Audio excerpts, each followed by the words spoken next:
A 20-minute drive from Berwick, still in the city of Casey, is Membury's transport and crane hire business. The owner, Craig Membury, lost his son Rowan 18 months ago. Rowan was 17 when he took his own life. He was a keen BMX biker, and his giant image on the truck is his father's way of keeping the memory of his son front of mind, and to push the issue of youth suicide into the public eye. I didn't even know what suicide was. I didn't know what depression was. I mean, didn't know any of that. All I'd be worried about is buy my next truck or crane, you know what I mean? Just living my dream type of thing, but, you know, that all stopped 18 months ago. Before it actually happened, were there any particular signs that you sort of picked up on and you thought, look, I'm a bit worried? Unfortunately, we were separated marriage. I had no contact with him, and the other side of the family never shared any of the issues with about Rowan. So till the Saturday night before he died, I spoke to Rowan on the phone for an hour and a half. A conversation I'll never forget. I can nearly remember it word by word.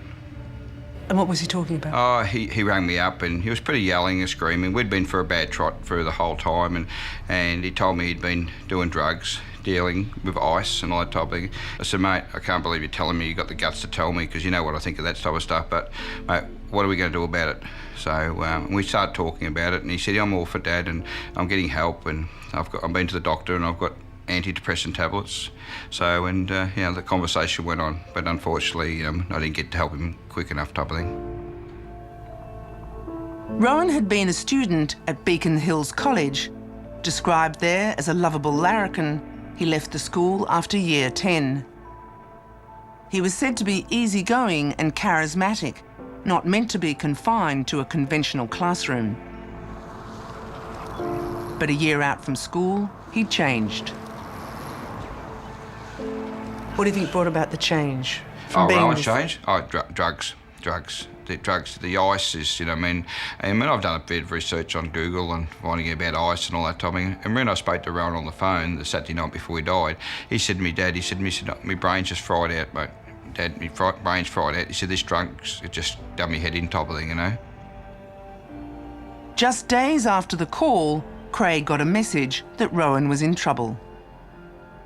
So I text Rowan on the phone, and he texted me back straight away, a message says, are you okay, son? Yeah, I'm all right. And I said, just checking, where are you? And he said, I'm at work. I said, good boy. And he pushed the message back, okay. And that was the last contact I had with him. And then I drove up to a building site for Leighton's to look at a job in Springvale, and where I looked at the job, you wouldn't believe it, from right across there was where he jumped in front of the train. It was just a fluke, that reason.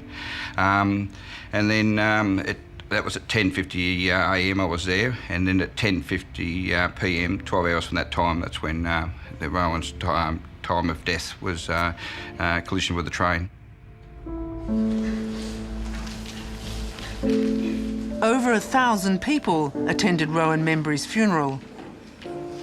Many of them were school friends he'd known from Beacon Hills College, distraught at the loss of one of their former schoolmates so young.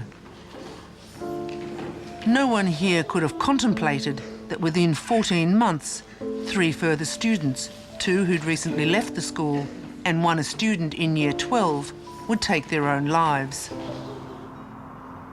All boys, all in their teens.